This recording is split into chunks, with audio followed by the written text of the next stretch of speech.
So, the topic we are doing today is time series for CFA level 2 quants. ठीक है, ये एक chapter है. So, क्योंकि ये रिविजनरी लेक्चर सीरीज है, so I'll keep it to the point. ठीक है, precise and fast. So, time series को बेसिकली मॉडल करने के CFA लेवल 2 में 3 तरीके दे रखे हैं. ठीक है, the first one is linear trend, second one is log linear trend, the third one is AR model where AR stands for auto regressive. ठीक है, अब linear trend as the name suggest, जब भी टाइम सीरीज की बात कर रहा हूँ मैं, ठीक है, तो अक्रॉस टाइम वैल्यूज देखी जा रही हैं. ठीक है, फॉर एग्जांपल इधर टाइम आ जाएगा, ठीक है, यहाँ पे स्टॉक प्राइस आ जाएगा और फिर वो ऊपर नीचे फ्लक्चुएट करता रहेगा. ठीक है, तो इसी चीज़ को एसेंशियली मॉडल करने के लिए हम ये पूरा का पूरा चैप्टर पढ़ रहे हैं. सो लीनियर ट्रेंड में क्या है, इसकी जो इक्वेशन बनेगी it would be something like this. ठीक है, सो इसको रन करने के लिए मैं क्या करूँगा, एक तरफ मैं टाइम ले लूँगा. मान लो मेरे पास डेट्स हैं, मान लो मेरे पास डेट्स हैं. ठीक है, सो आज जैसे है 9 जून 2025.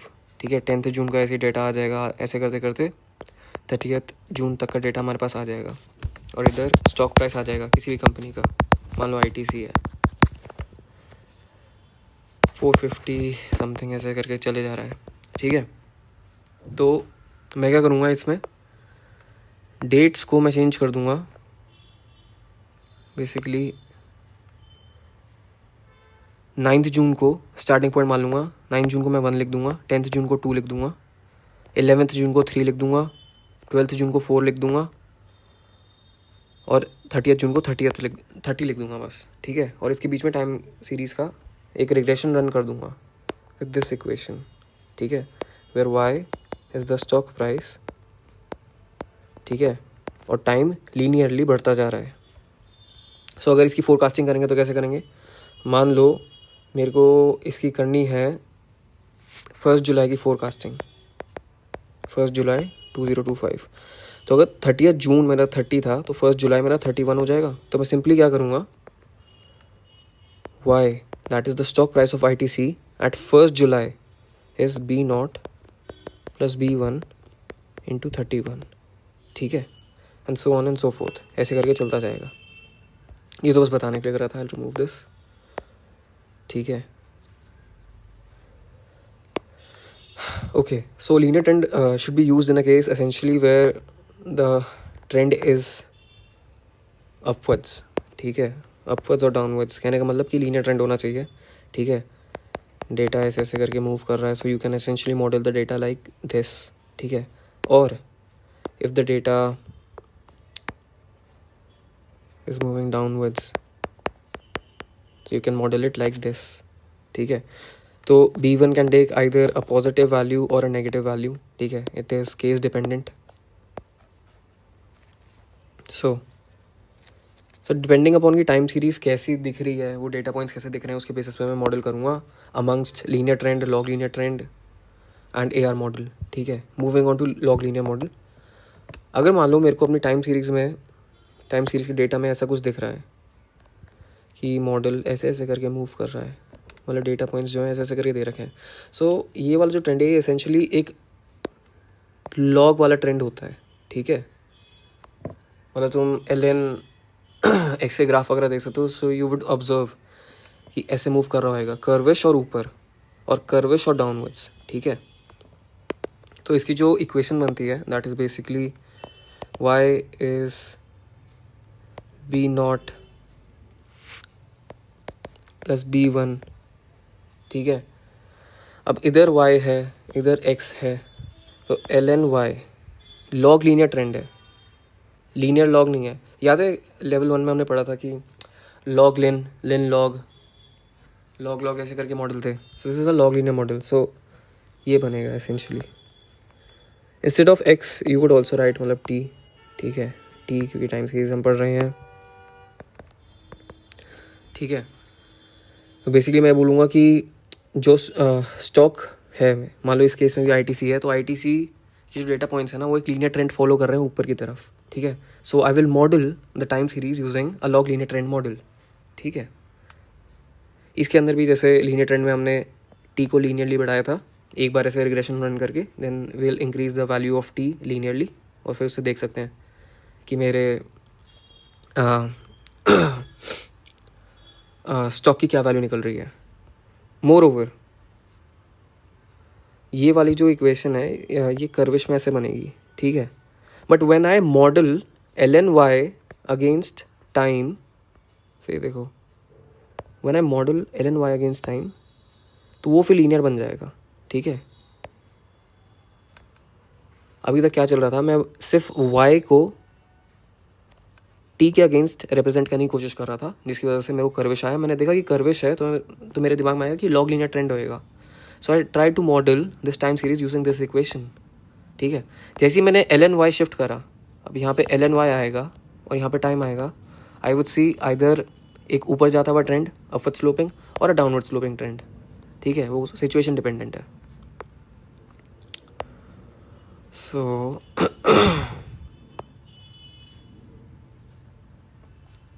just let me now,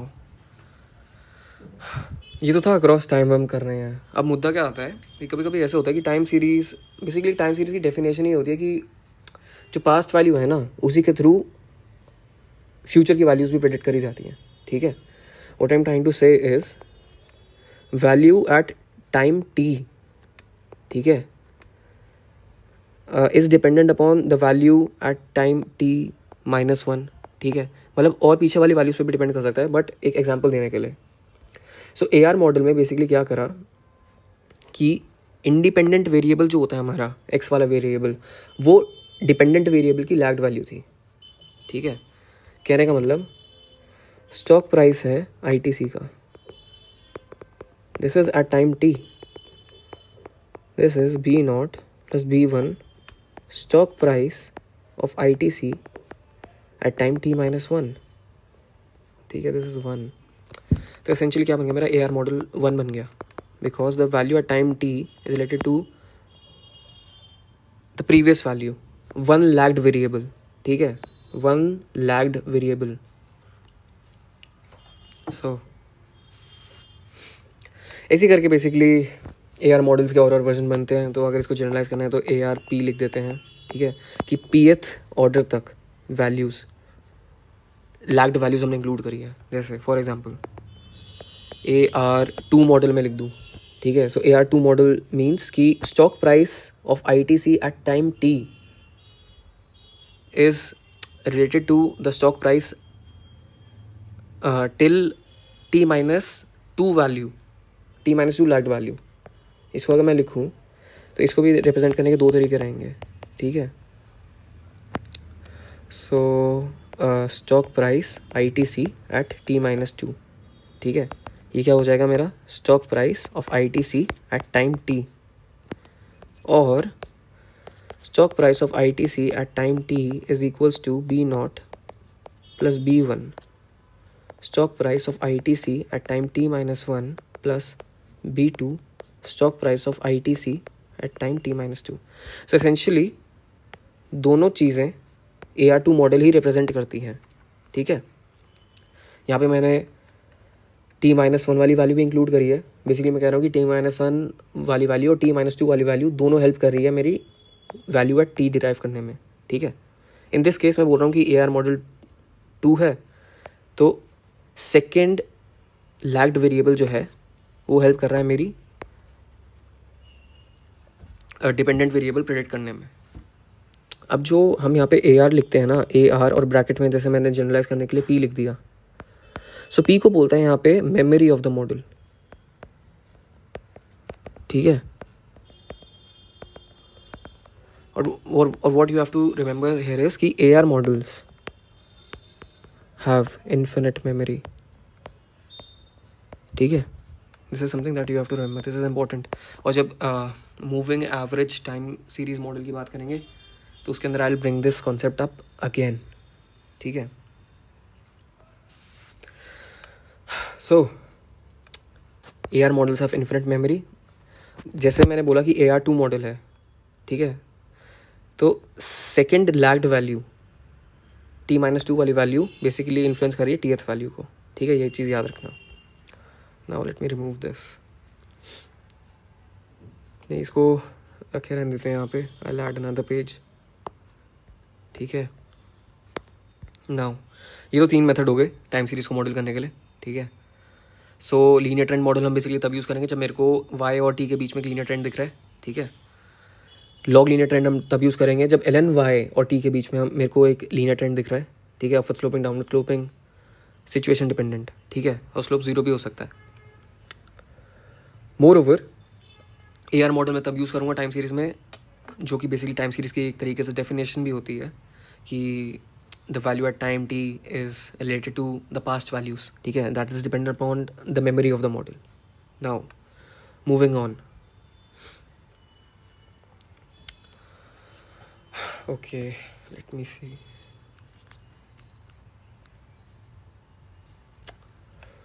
Now there is something known as स्टेशनैरिटी का कॉन्सेप्ट यहीं पे कर देते हैं, ठीक है, ज़्यादा डिले नहीं करना। स्टेशनरी डेटा, स्टेशनरी डेटा क्या होता है? कभी वर्ड सुना होएगा moments of data. Moments of data क्या होता है? बेसिकली डेटा की ना कुछ कैरेक्टरिस्टिक्स होती हैं, ठीक है। जैसे पहला आ गया, सबने पढ़ रखा है मीन, ठीक है, दूसरा वेरिएंस आ गया, तीसरा को वेरिएंस आ गया, ठीक है, and the fourth one is skewness, the fifth one is kurtosis. Level 1 में क्वांट्स में ये दोनों निकालने के फॉर्मूला भी दे रखे थे, ठीक है। सो ये दोनों रेफर करे जाते हैं हायर ऑर्डर मूवमेंट्स, ठीक है, और इनका तुम फॉर्मूला भी देखोगे तो स्क्यूनेस में रेज़ टू पावर 3 करते हैं, कर्टोसिस में रेज़ टू पावर 4 कर देते हैं निकालते समय फॉर्मूला में, ठीक है। सो स्टेशनरी डेटा क्या है? स्टेशनरी डेटा की डेफिनेशन ये है, ऐसा डेटा जिनकी ये सारी मोमेंट्स जो है ना सेम है अक्रॉस द डिस्ट्रीब्यूशन, ठीक है। मतलब मैं कोई भी सेट ऑफ डेटा उठा लूँ, ठीक है, मान लो if I say X T plus 1 dot X T भी नहीं, x0 x1 dot X H, ठीक है, and X T plus H dot plus X T plus H plus N, ठीक है। बेसिकली मैंने सेम डेटा के अलग अलग सेट्स उठा लिए हैं, ठीक है। जैसे पूरा डेटा था ABCD, ठीक है, Z तक, तो एक सेट मैंने ये उठा लिया, एक सेट मैंने आखिरी वाला उठा लिया। तो मैं बेसिकली ये कह रहा हूँ कि इन दोनों के जो मोमेंट्स होंगे ना वो दोनों सेम होंगे स्टेशनरी डेटा के, ठीक है। नाउ स्टेशनरी डेटा को वैसे तो बुक में तो खोल के दे नहीं रखा, बट स्टिल स्टेशनैरिटी का जो कॉन्सेप्ट है ना 3 पार्ट्स में डिवाइड होता है। एक होता है कोवेरिएंट स्टेशनरी जो हमारे बुक में मेंशन्ड है, ठीक है। एक होता है स्ट्रॉन्ग स्टेशनरी, एक होता है ट्रेंड स्टेशनरी, ठीक है। Covariant stationary is also known as weakly stationary. अच्छा, एक जो बहुत इंपॉर्टेंट पॉइंट है यहाँ पे which I also want to include is, मान लो ये डेटा था मेरे पास, ठीक है, ये 100 तक आया, 101 102 103 104, ये तो डेटा मेरे पास अवेलेबल है, ठीक है। इसके आगे का डेटा मान लो कोई टाइम सीरीज़ का ही डेटा था, टाइम सीरीज़ का रैंडम डेटा है, रैंडम डेटा तो नहीं हो सकता टाइम सीरीज़ का, said that wrong, you time series has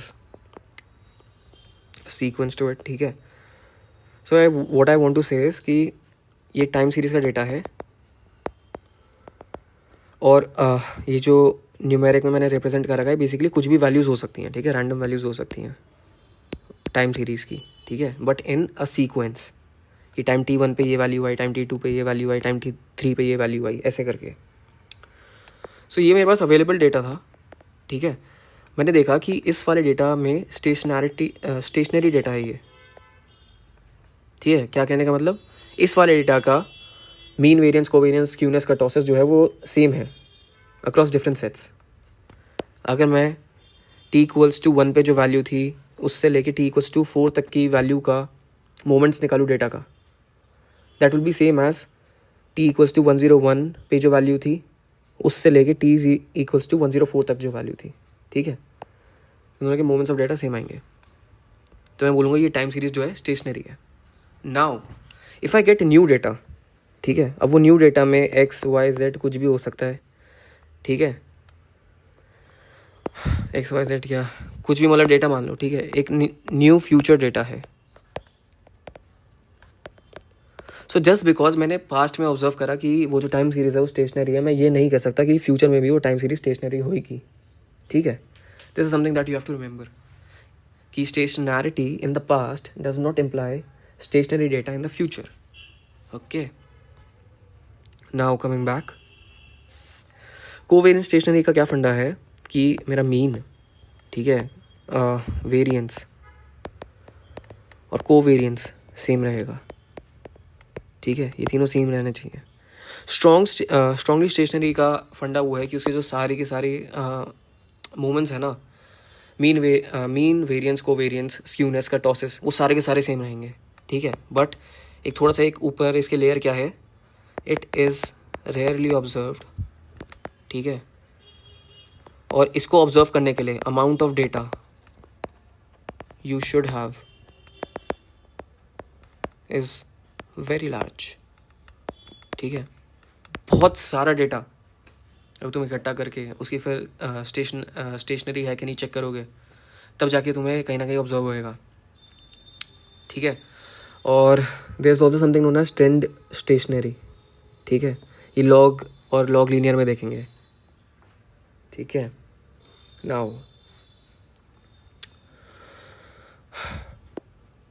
एक जो मैंने देखा कि क्वेश्चन जो आ रहे थे बेसिकली ट्रेंड स्टेशनरी पे भी आ रहे थे, but since regular books do not included, I will include it here. Linear trend और लॉग लीनियर ट्रेंड जो है कभी कभी they have an issue of serial correlation, ठीक है। अच्छा, इसका सीरियल कोरिलेशन के भी क्वेश्चन कैसे आते हैं मैं बता देता हूँ बीच में, so we will not waste any time, ठीक है। ये y है, ये टाइम है, ये इक्वेशन दे रखी है y predicted is b0 plus b1 t, ठीक है, और ऐसे बना के दे देगा। अब इसके साथ जो है ना रेजिडुअल्स प्लॉट करके दे देगा, ठीक है, ऐसे कुछ रेजिडुअल्स बना के दे देगा। तो बोलेगा कि ये वाला जो मॉडल है इस वाले डेटा के लिए फिट है कि नहीं, ठीक है। ये जो मैंने डॉट डॉट बनाया these are the residuals. So you have to observe कि यहाँ पे जो है ना एक पैटर्न फॉलो हो रहा है रेजिडुअल्स का, ऊपर नीचे। तो यहाँ पे प्रेजेंस है सीरियल कोरिलेशन का, ठीक है। मोर ओवर सेम ऐसा y की जगह y हटा के ln y लिख देगा, फिर ऐसे दिखा देगा। तो you would see there is presence of serial correlation, वो भी कौन सा, पॉजिटिव सीरियल कोरिलेशन, ठीक है। इस चीज़ को याद रखना है, ऐसे करके तो क्वेश्चंस आते हैं। Basically graph interpretation is crucial, जितने भी मैंने क्वेश्चन देखे उसके अंदर, ठीक है। Now coming back to trend stationary, मैंने बोला कि लीनियर मॉडल और लॉग लीनियर मॉडल में there is an issue of serial correlation, ठीक है। और AR मॉडल ने क्या करा, AR मॉडल ने तो सीरियल कोरिलेशन वाला फैक्टर अकाउंट ही कर लिया। कैसे अकाउंट करा, क्योंकि उसने लैग्ड वैल्यू ऑलरेडी इंक्लूड कर ली, ठीक है। Now trend stationary, let me see if I have a graph और नॉट। यूजुअली क्या होता है ना, ग्राफ तो है नहीं but I will try to explain it ऐसे।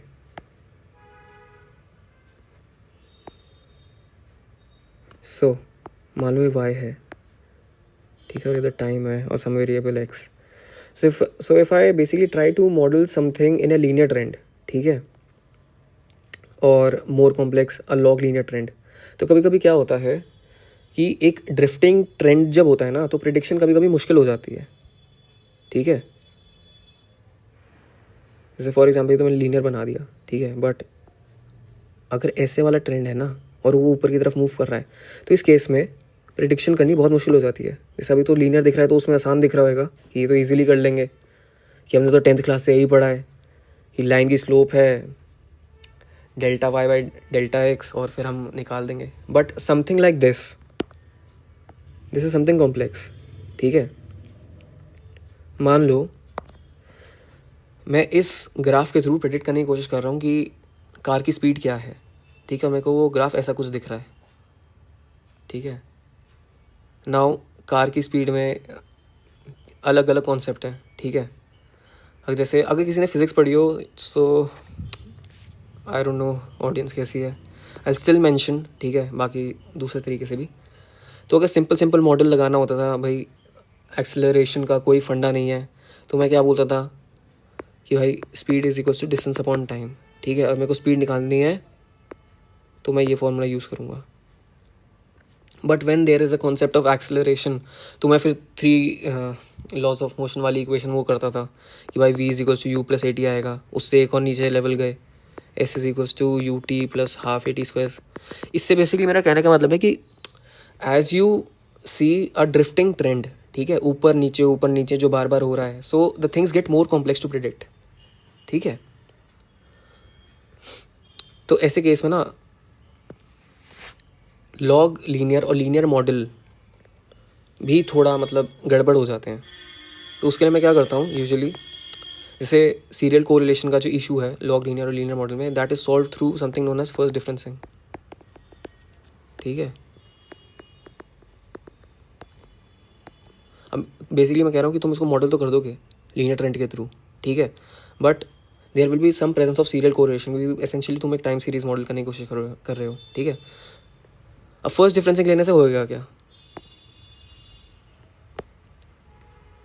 हमारी जो टाइम सीरीज है ना वो कुछ ऐसी बन जाएगी।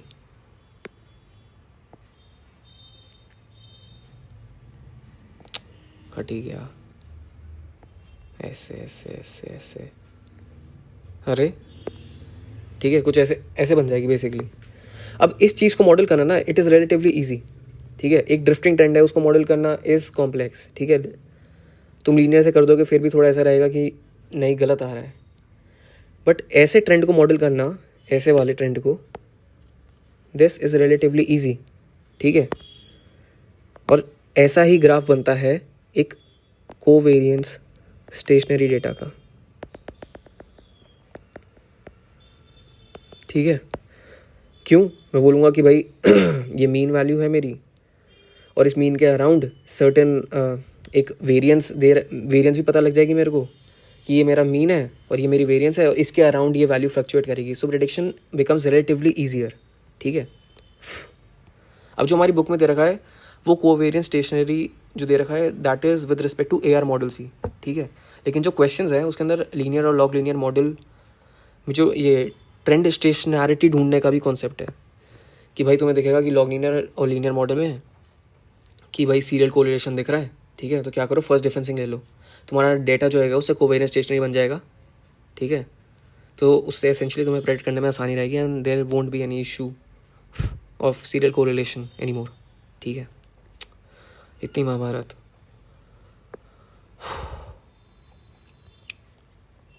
नाउ लेट्स गेट इनटू, बल्कि इसका आई गेस ग्राफ है मेरे पास, अब आई डोंट नो कौन सा ग्राफ है, ये वाला ग्राफ है आई गेस, यस ये देखो।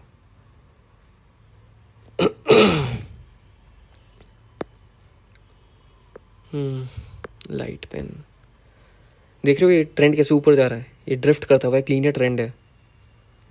अगर मैंने इसको स्टेशनरी बेसिकली कोवेरिएंस स्टेशनरी बना दिया, ठीक है, तो बेसिकली इसको मॉडल करना बहुत आसान हो जाता है कि भाई ये मेरा मीन है, ठीक है, और ये मेरी फ्लक्चुएटिंग बाउंड्रीज हैं, ये मेरा वेरिएंस दिखा देगा basically, so prediction will be really really easier.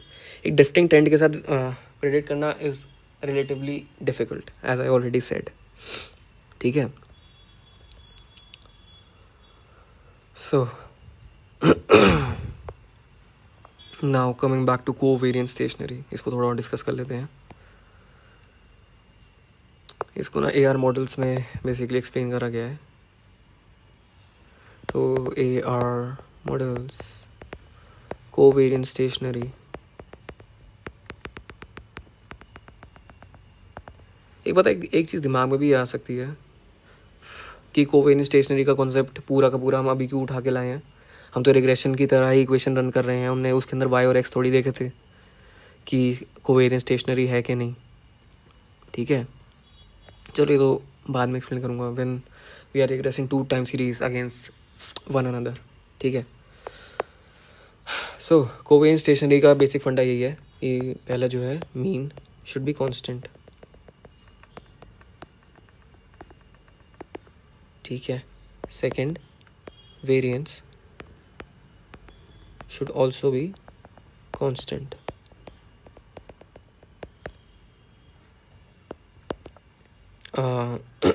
Moreover, covariance should be same across the same lags. इसको मैं थोड़ा अलग तरीके से लिख रहा है।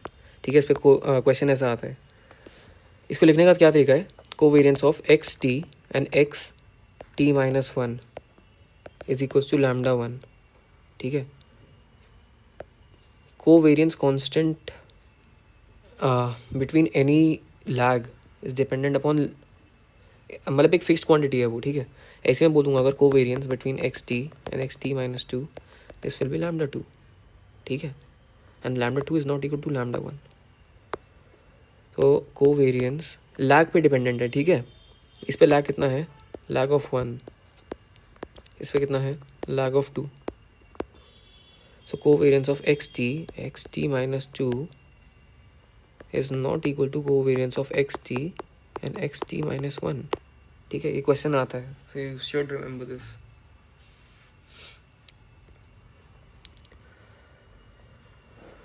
ओके, अच्छा एक कॉन्सेप्ट अब क्या आता है, हाइपोथेसिस टेस्टिंग, तो ये तो पुराना है। जब हम AR मॉडल्स के थ्रू मॉडल कर रहे होते हैं ना, सो उसका मॉडल का एक का तरीका क्या है, B0 B1 x T minus one. ठीक है,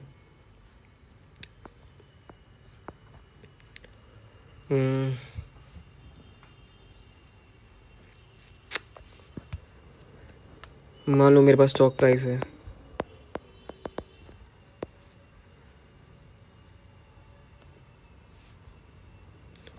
दिस इज एट, इसको I don't know if I have the table for this, stock price T minus one. तो इससे एक तो पहली चीज़ क्या होगी, मान लो इनिशियली तुम्हारे पास 360 ऑब्जर्वेशंस थी किसी भी स्टॉक, किसी भी कंपनी के स्टॉक की 360 ऑब्जर्वेशंस कि अलग अलग टाइम पे उसके क्या क्या प्राइसेस थे। जब मैं इसको AR1 मॉडल के थ्रू मॉडल कर रहा हूँ तो मेरी ऑब्जर्वेशन 360 से हट के n-1 दैट इज़ 359 हो जाएगी। AR2 मॉडल के थ्रू कर रहा हूँ सो 360 माइनस 2 358 हो जाएगी। ठीक है, बेसिकली मान लो कि 500 501 501.4 500 ऐसे करते करते करते मेरे पास खूब सारी वैल्यूज़ हैं, 510। ठीक है, अब जब मैं इसको मॉडल कर रहा हूँ ना, so this is at time t equals 1, this is at time t equals 2, this is at time t equals 3। ठीक है, सो 501 के कॉरस्पॉन्डिंग टाइम t प्लस 1 पे स्टॉक प्राइस क्या था, that is 500। Time t equals to 3 के corresponding stock price at time t minus 1 का क्या था, दैट इज़ 501। तो एसेंशियली मेरी जो ऊपर वाली, और ऐसे ही चलता जाएगा, इसके लिए 501.4 हो जाएगा, ऐसे ही चलता जाएगा। इससे पहले जो वैल्यू आएगी इसके लिए वो वाली हो जाएगी।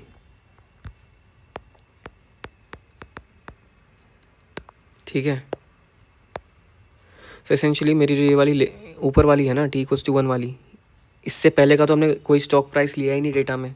सो ये वाली जो लेयर है, लेयर बोल रहा हूँ, ये वाला जो डेटा पॉइंट है ये एसेंशियली स्ट्राइक आउट हो जाता है। तो अगर मेरे पास इनिशियली 360 थी ऑब्जर्वेशंस, वो 359 रह जाएंगी। ठीक है, ओके। अब कभी कभी क्या होता है कि सीरियल कोरिलेशन ना पूरा काउंट नहीं करा जाता AR मॉडल में। सो इनिशियली हमने टेस्ट जो देखा था सीरियल कोरिलेशन का, that was DW test, Durbin Watson test.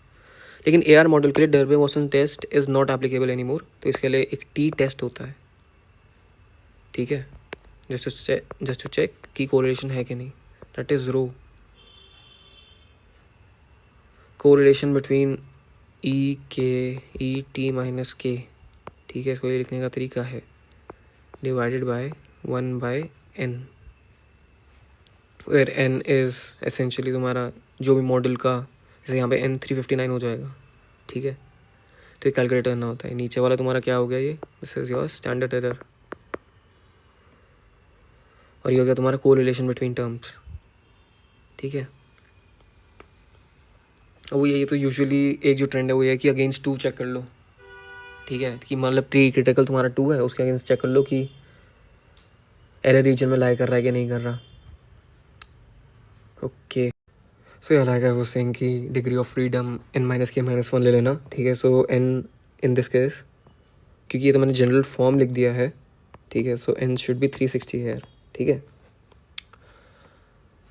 So for example अगर मैं AR1 मॉडल ले रहा हूँ तो दैट विल बी 360 माइनस, क्योंकि 1 लैग है। ठीक है, एंड -1, दिस वुड बी 358। ठीक है, रिमेंबर दिस।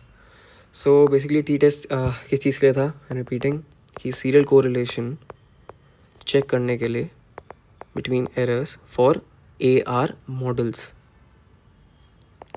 ठीक है, कभी कभी क्या होता है कि डर्बिन वाटसन टेस्ट का स्टेटिस्टिक उसमें दे रखा होएगा क्वेश्चन में, लेकिन AR मॉडल यूज़ करवाएगा, so you have to essentially ignore वो डर्बिन वाटसन का टेस्ट स्टेटिस्टिक। ठीक है, moving on, serial correlation solve करने का मान लो कि अच्छा इस टेस्ट से मैं बेसिकली प्रूफ क्या कर रहा हूँ सीरियल कोरिलेशन के टी टेस्ट से कि सीरियल कोरिलेशन है कि नहीं। तो इसके अंदर जो H0 और HA आएगा ना, द नल हाइपोथेसिस इज कि सीरियल कोरिलेशन नॉट प्रेजेंट।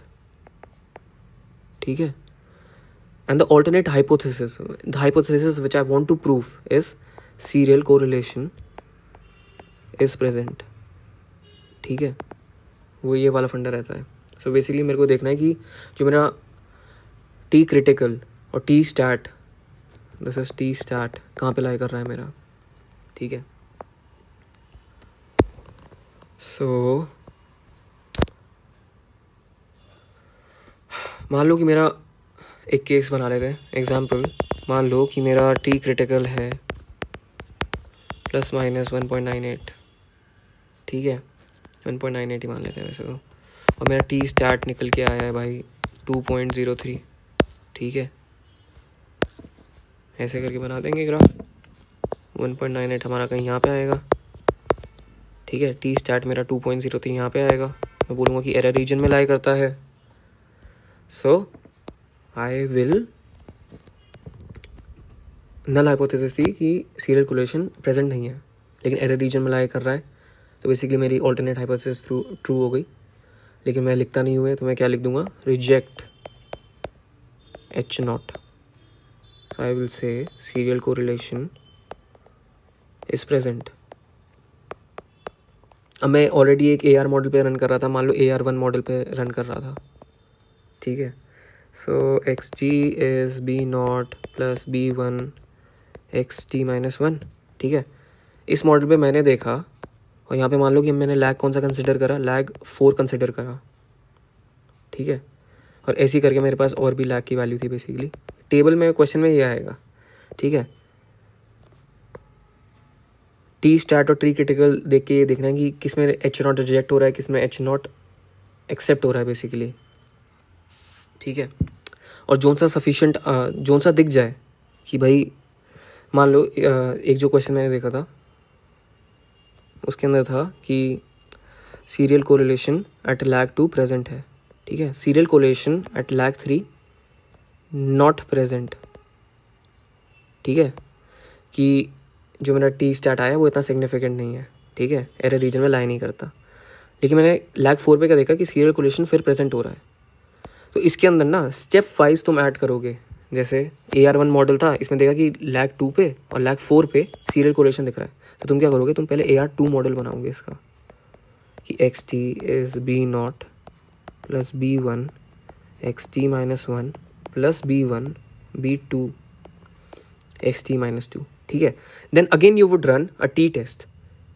कभी कभी क्या होता है कि मैंने जैसे ही यहाँ पे सेकेंड लैग वेरिएबल ऐड करा, उससे मेरा फोर्थ लैग वेरिएबल का भी सीरियल कोरिलेशन ऑटोमेटिकली सॉल्व हो जाएगा। ये तो मैंने एग्जांपल दिया, ठीक है, लेकिन ऐसा भी होता है। सो द मेन कॉन्सेप्ट जो मैं बोलना चाह रहा हूँ ये है कि स्टेप वाइज ऐड करना है लैग टर्म्स को भी, ठीक है। ऐसा नहीं कि देखा कि अच्छा ठीक है फोर्थ पे भी सीरियल कोरिलेशन प्रेजेंट है, सेकेंड पे भी सीरियल कोरिलेशन प्रेजेंट है, दोनों ऐड कर दो, वो गलत हो जाएगा, ठीक है, वो नहीं करना। स्टेप वाइज मैनर में ऐड करना है, ठीक है। Now comes the concept of forecasting using this, ठीक है। तो एक बेसिकली वही एक मेजर कॉन्सेप्ट यही है, chain rule of forecasting. Chain rule of forecasting में वो बेसिकली ये क्या देता है, भाई अगर मैं XT की वैल्यू निकाल रहा हूँ, ठीक है, XT प्रेडिक्टेड नहीं, XT एक्चुअल, ठीक है, तो मैं क्या लिखूँगा, B0 AR1 मॉडल है for the sake of simplicity, ठीक है, B0 B1 XT माइनस 1 और प्लस जो भी एरर है, ठीक है। अब अगर मान लो मेरे को XT+1 फोरकास्ट करना है तो मैं कैसे करूँगा, मैं फिर से इक्वेशन लिखूँगा, XT+1 is B0 plus B1, यहाँ पे XT आ जाएगा और यहाँ पे ET+1 आ जाएगा। ये वाला जो एरर है ना, दिस इज मॉडल का एरर, ठीक है। अब मेरे पास XT-1 तो गिवन था, XT मैंने प्रिडिक्ट करा है, ये जो मैंने प्रिडिक्ट करा है XT, इसके साथ मेरा मॉडल एरर और ऑलरेडी जुड़ा हुआ है, ठीक है।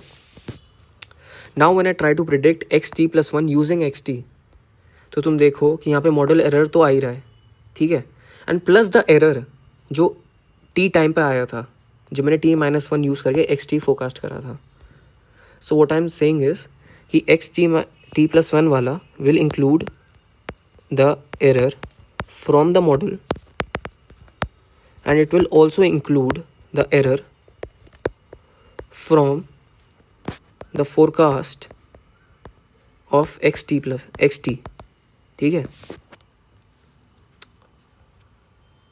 अब ऐसे ही मैं XT+2 करूँगा, तो B0 plus B1 XT+1 plus ET+2।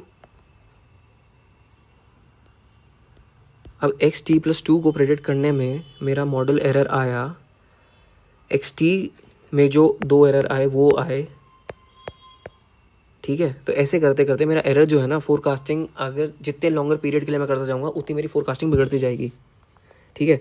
So the rule here is, the important point is, अब multi period forecast error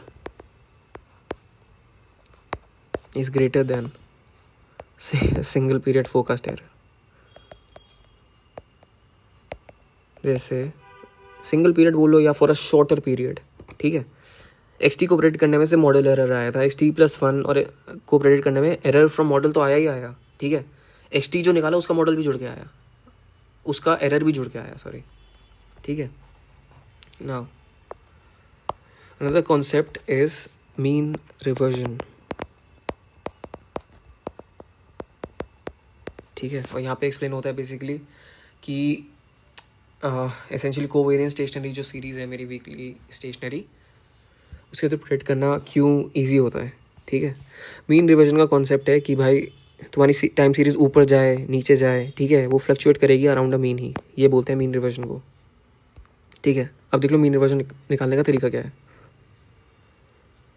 mean reversion मान लो for the sake of simplicity again considering an AR1 model T-1, ठीक है। This is an AR1 model, दोनों side से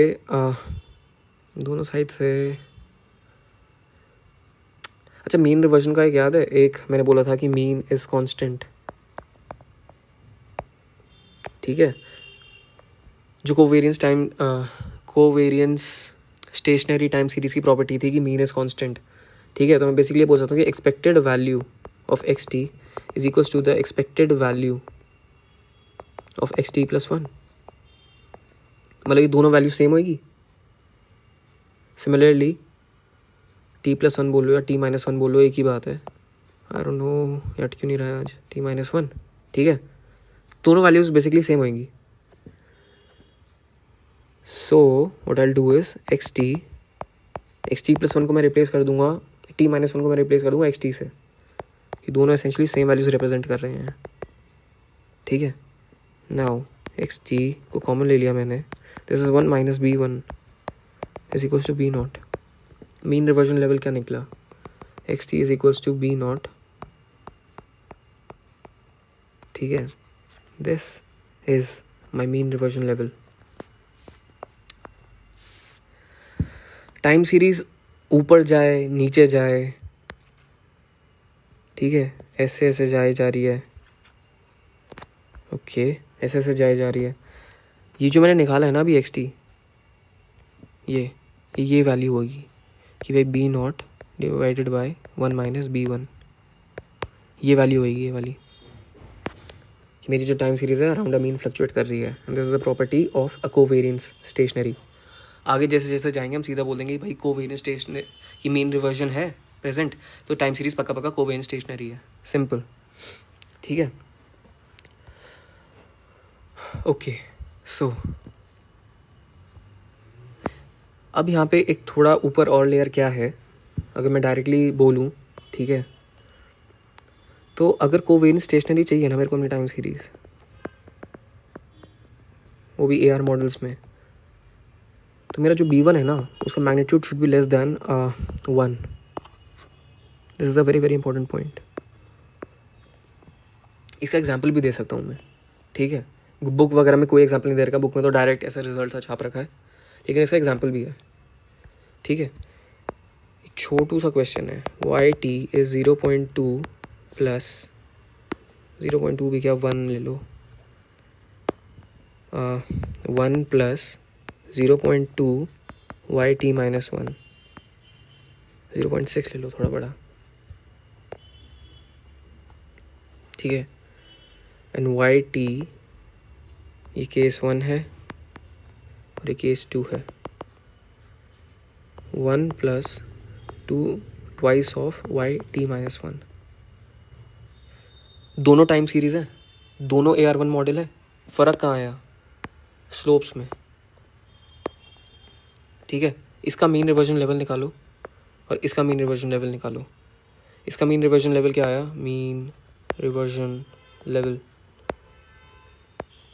this is 1 divided by 1 minus 0.6, है ना।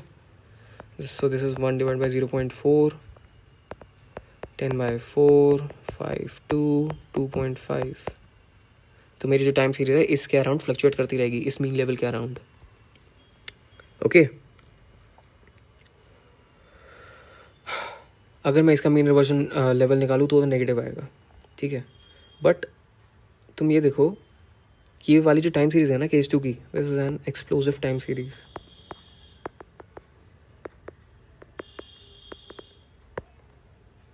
ठीक है।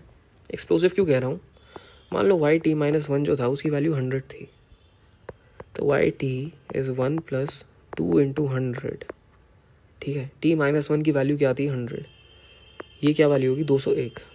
वाई टी प्लस 1 फिर निकाल लो, 1 प्लस ट्वाइस ऑफ 201, 402 प्लस 1 403। देख रहे हो टाइम सीरीज कैसे बढ़ रही है, एक्सप्लोसिवली बढ़ रही है, ठीक है। And this is not a मतलब this is not a property of a time series that is covariance stationary, ठीक है। ऑन द अदर हैंड अगर तुम इसको कैलकुलेट करना शुरू करोगे ना इस वाली टाइम सीरीज के, even if I take Y T minus 1 as 100, तो यू वुड सी ये पहले डिक्रीज करेगा, डिक्रीज करता करता अराउंड 2.5 पहुंचेगा, 2.5 कभी रीच नहीं करेगा। मीन रिवर्जन लेवल का मतलब ये नहीं है कि 2.5 पे आके स्टिक हो जाएगा, ठीक है। मीन रिवर्जन लेवल का मतलब है कि भाई 2.5 इधर है, ठीक है, यहाँ से 100 से मैंने शुरू करा, ये डिक्रीज करता करता करता 2.5 के अराउंड आएगा। It would not be exactly 2.5 ever, infinity तक 2.5 नहीं पहुँचेगा, लेकिन उसके अराउंड डिक्रीज करता करता आएगा, फिर नीचे चला जाएगा, फिर धीरे धीरे उठ के वापस 2.5 तक आएगा, ऐसे करके, ठीक है। So this is the trend and this is the property of covariant stationary, ठीक है। दैट इज़ वाई वी से कि भाई कोवेरिएंट स्टेशनरी AR मॉडल अगर होएगा ना, उसका जो स्लोप कोएफिशिएंट होना चाहिए that should be less than 1, ठीक है। Okay, late me see something else. बल्कि इसका ना एग्जांपल लेके अगर तुम करोगे सो ज़्यादा क्लियर होएगा, ठीक है। आई डोंट नो ये वाला कौन सा है ग्राफ, लेट मी सी। हाँ ये रहा, यस बिंगो। ये वाला ग्राफ देखो, इसमें तो मैंने 2 ले लिया था, तो मैंने बोल दिया कि एक्सप्लोसिव टाइम सीरीज है, लेकिन अगर तुम 1 भी कंसिडर करोगे ना तो देखो कैसे मूव कर रहा है। ये रेड वाला जो है ना, ये AR1 मॉडल है विद यूनिट रूट, मतलब सिंगल, इसका जो B1 है उसी वाली 1 है। ये देखो ये नीचे मूव कर रहा है, ठीक है। एक पैटर्न है, फिर से एक पैटर्न आ रहा है। ऑन दी अदर हैंड अगर मेरा जो B1 है that is B1 is less than 1 which is 0.7, तो ये देखो मेरी टाइम सीरीज़ को ना एसेंशियली मैं ऐसे बेसिकली फिर से मैं ये दिखाना चाह रहा हूँ कि कोवेरिएंट स्टेशनरी ये वाली टाइम सीरीज़ है, ठीक है। और अगर मैंने 1 या 1 से ज़्यादा ले लिया, अपना स्लोप कोएफिशिएंट ज़्यादा आ गया बेसिकली, तो उसकी वजह से मेरी जो टाइम सीरीज़ है वो नॉन स्टेशनरी हो जाएगी, ठीक है। ऑल्सो अनदर इशू इज़ कि जो 1 है ना, this 1 should be checked statistically. जैसे हम आगे क्या करेंगे, एक यूनिट रूट करके चीज़ होती है जो कि इसमें दिखाया कि मेरा जो B1 है ना that is equals to 1। Now if it is equal to 1 और not, that is checked statistically, ठीक है। जैसे याद है अनोवा टेबल में, अनोवा टेबल में वैल्यूज़ दे रखी होती थी, जैसे कोएफिशिएंट बता रखा है क्या है, कोएफिशिएंट है, ठीक है, उसका स्टैंडर्ड एरर दे रखा है और उसके आगे उसका T स्टैट दे रखा है, टेस्ट स्टैटिस्टिक दे रखा है। सो ये जो T स्टैट होता था ना अनोवा टेबल में, दिस वॉज मेजर्ड अगेंस्ट 0, मतलब इक्वेशन कैसे लिखते थे भाई, B1 माइनस 0 डिवाइडेड बाई जो भी मेरा स्टैंडर्ड एरर है। लेकिन इस केस में you have to statistically check against not 0 but 1, ठीक है, कि मेरी टाइम सीरीज में यूनिट रूट है कि नहीं। ये तो बाकी आगे करेंगे when we will do simple random walk for CFA level 2 specifically, ठीक है। So the baseline is कि बेसिकली तुम्हें चेक करना पड़ेगा, मतलब मान लो B1 तुम्हें दे रखा है, ठीक है, वो कोई इक्वेशन बना के दे देगा, जैसे xt is equals to 0.786 plus 0.8 भी नहीं 0.9325, ऐसे कोई कॉम्प्लेक्स इक्वेशन दे देगा बेसिकली, ठीक है। और फिर स्टैंडर्ड एरर वगैरह दे रखा होएगा, स्टैंडर्ड एरर दे रखा है भाई कोएफिशिएंट का और इंटरसेप्ट का। तो तुम्हें ये वाली जो वैल्यू है, if this is statistically equal to 1 और नॉट, वो चेक करनी पड़ेगी। जैसे मान लो स्टैंडर्ड एरर दे रखा है 250, तुम क्या करोगे, तुम करोगे 0 T स्टैट कैसे निकालोगे, सो T स्टैट मैं डायरेक्टली क्वेश्चन अगर मैं करवाऊँगा तो उसमें टाइम लगेगा, बट ऐसे करके so I directly you know writing the concepts और छोटे छोटे क्वेश्चन ताकि समझ में आ जाए। Now this value is compared against, वैसे तो स्टैंडर्ड एरर इतना बड़ा नहीं आएगा, एक छोटा सा ही आएगा 0.965 ऐसा करके कुछ ले लो,